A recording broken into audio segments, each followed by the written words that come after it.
अगर तुमने flip zone को मास्टर कर लिया तो तुम स्मार्ट मनी के डायरेक्शन में ट्रेड कर पाओगे। तो मैं आज तुम्हें कुछ ऐसी चीजें बताऊंगा जो कि ज्यादातर लोग मिस कर देते हैं। आज इस वीडियो में मैं एक्सप्लेन करूंगा इंस्टीट्यूशनल फ्लिप जोन्स क्या है, उसे ढूंढना कैसे है और फ्लिप जोन्स के हेल्प से प्रॉफिट कैसे करना है। जैसे कि हमें पता है सप्लाई एंड डिमांड हमें ये जानने में हेल्प करता है कि कहाँ बिग मनी ने मार्केट में एंटर या एग्जिट किया है, लेकिन obviously her supply and demand equal नहीं होते। कुछ ही हमें ये सिग्नल देते हैं कि इंस्टीट्यूशंस ने एंटर किया है। सबसे इजीएस्ट जो वे है ये पहचानने का वो है ब्रेक ऑफ स्ट्रक्चर, क्योंकि ब्रेक ऑफ स्ट्रक्चर करने में बहुत ही ज्यादा मनी इन्वॉल्व होता है। जैसे यहाँ मार्केट हायर हाइस और हायर लोस लगाते हुए जा रहा था, फिर मार्केट ने ये लो ब्रेक कर दिया जिससे ब्रेक ऑफ स्ट्रक्चर हुआ और ये सप्लाई जोन क्रिएट हो गया, जिस सप्लाई जोन को हम ट्रेड कर सकते हैं। इसी तरह डिमांड जोन के केस में भी होता है। तो ये काफी इफेक्टिव वे है सप्लाई एंड डिमांड फाइंड करने का। लेकिन आज हम supply and demand flip zones को समझने वाले हैं। तो ये काफी सिमिलर से ही होते हैं, बट जैसे यहाँ देखो, यहाँ मार्केट ने यह हाई ब्रेक किया, इसका मतलब यहाँ डिमांड जोन क्रिएट हो गया। लेकिन जब मार्केट इस डिमांड जोन के पास आता है तो हमें कोई रिएक्शन नहीं दिखता, मार्केट इसे डायरेक्टली ब्रेक कर देता है। तो ये फ्लिप जोन नहीं है। लेकिन जैसे मैंने ये एग्जांपल दिखाया, यहाँ पर जो ये डिमांड जोन है इसने इस टाइम वर्क किया है। अब जैसे मार्केट ने यह हाई ब्रेक किया जिससे ये डिमांड जोन फॉर्म हुआ, तो जब मार्केट वापस ये डिमांड जोन के पास आता है तो यहाँ मार्केट को क्या करना चाहिए? तो अगर सही में यहाँ डिमांड है तो मार्केट को यहाँ से वापस ऊपर कंटिन्यू करना चाहिए था। लेकिन यहाँ क्या हुआ, यहाँ पर डिमांड का रिएक्शन तो दिखा लेकिन मार्केट वापस कंटिन्यू नहीं कर पाया और ये लो ब्रेक कर दिया। ये थोड़ा कॉम्प्लेक्स हो रहा है तो इसे समराइज करते हैं। यहाँ पर मार्केट ने यह हाई ब्रेक किया जिससे ये डिमांड जोन क्रिएट हुआ। फिर मार्केट जब ये डिमांड जोन के पास आया तब हमें इसका रिएक्शन दिखा, और ध्यान रखो ये रिएक्शन दिखना जरूरी है। और फिर मार्केट ने ये लो ब्रेक करके ब्रेक ऑफ स्ट्रक्चर किया जिससे यहाँ सप्लाई जोन क्रिएट हुआ जिसे हमें ट्रेड करना है। लेकिन सप्लाई जोन को ही क्यों ट्रेड करना है? तो इसे ऐसे समझो कि यहाँ दोनों सप्लाई एंड डिमांड के बीच में फाइट चल रहा था और फाइट को सप्लाई ने जीत लिया। तो यहाँ सप्लाई ज्यादा पावरफुल है, इसीलिए हम सप्लाई के डायरेक्शन में ही ट्रेड करेंगे।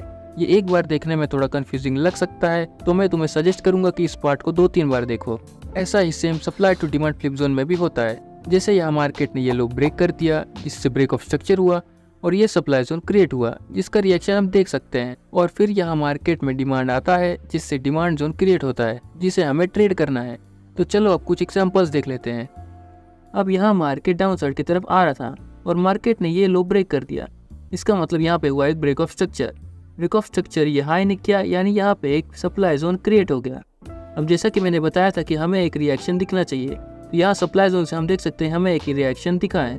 अब सप्लाई जोन का काम होता है एक नया लो क्रिएट करने का, पर वो क्या ये कर पाया है? यहाँ नहीं, उसने ये पिछला लो ब्रेक नहीं किया। उल्टा यहाँ पे मार्केट ने ये पिछला हाई ब्रेक कर दिया, यानी यहाँ पे हमें एक डिमांड दिखा, यानी यहाँ पे हम एक डिमांड जोन क्रिएट कर सकते हैं। तो जब मार्केट वापस ये डिमांड जोन पे आया तो हमें यहाँ ट्रेड लेना है। इसे हम कहते हैं supply to demand flip zone.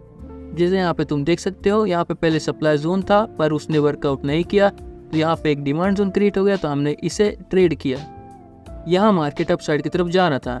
जब मार्केट ने ये हाई ब्रेक किया, यहाँ पे हुआ एक break of structure. Break of structure इस लो ने किया है, यानी यहाँ पे एक डिमांड जोन क्रिएट हो गया है। तो यहाँ पे हम देख सकते हैं जब मार्केट वापस ये डिमांड जोन के पास आया तो हमें एक रिएक्शन दिखा है, जो कि मैंने बताया था काफी इंपॉर्टेंट है। ये रिएक्शन दिखना जरूरी है। अब डिमांड जोन का काम है एक नया हाई क्रिएट करना, पर वो कर नहीं पाया, उल्टा इसने पिछला ही लो ब्रेक कर दिया। तो हमें यहाँ पे एक सप्लाई जोन भी दिख रहा है। अब तो हमें ये सप्लाई जोन को ट्रेड करना है। जैसे कि तुम देख सकते हो यहाँ पे मार्केट आया, उसके बाद कितना रैपिडली डाउन साइड की तरफ मूवमेंट आया है। और एग्जाम्पल देखने से पहले ये जान लो कि कभी कभी फ्लिप जोन्स भी तुम्हें ट्रैप कर सकते हैं। जैसे कि ये दो एग्जाम्पल्स को देखो, दोनों में सिमिलर प्राइस एक्शन दिख रहा है, लेकिन ये लेफ्ट वाले एग्जाम्पल में हमें यहाँ सप्लाई टू डिमांड फ्लिप दिखा और फिर ये डिमांड जोन से मार्केट अपने डायरेक्शन में गया। यही सेम चीज यहाँ पर भी हुआ है। यहाँ फ्लिप दिखा और मार्केट ने इस डिमांड जोन को रिस्पेक्ट ना करते हुए ये डिमांड जोन को रिस्पेक्ट किया। तो आखिर ऐसा हुआ क्यों? तो ऐसा होने का कारण है लिक्विडिटी। तो दोनों एग्जांपल्स में एक ही डिफरेंस है। इस एग्जांपल में फ्लिप दिखने के बाद मार्केट ने यहाँ लिक्विडिटी को स्वीप किया और फिर मार्केट अपने डायरेक्शन में गया। इस वीडियो में मैं लिक्विडिटी के बारे में ज्यादा बात नहीं करूंगा। अगर तुम्हें लिक्विडिटी क्या होती है समझना है तो तुम मेरी ये वाली वीडियो देख सकते हो।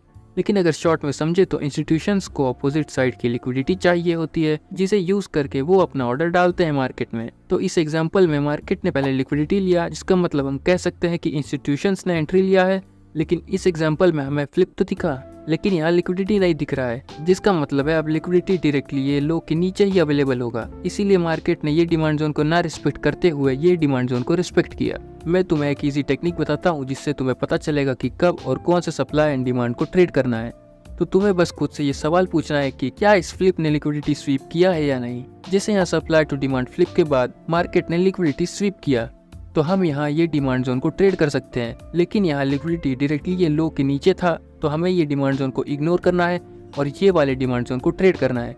तो ये काफ़ी सिंपल टेक्निक है, पर तुम्हारी काफ़ी हेल्प करता है। लेकिन ये टेक्निक को ज़्यादा स्ट्रिक्टली फॉलो मत करना, क्योंकि मैंने बहुत बार देखा है यूरो यूएसडी में मार्केट लिक्विडिटी को स्वीप नहीं करता, फिर भी वो अपनी डायरेक्शन में चला जाता है। तो अगर तुम इस टेक्निक को यूज़ करोगे तो ऐसा हो सकता है कि तुम बहुत सारे पोटेंशियल ट्रेड को मिस कर दोगे। तो चलो कुछ और एग्जांपल्स देख लेते हैं। अब जैसे मार्केट यहाँ पे हायर हाइस और हायर लोस बनाते हुए जा रहा था।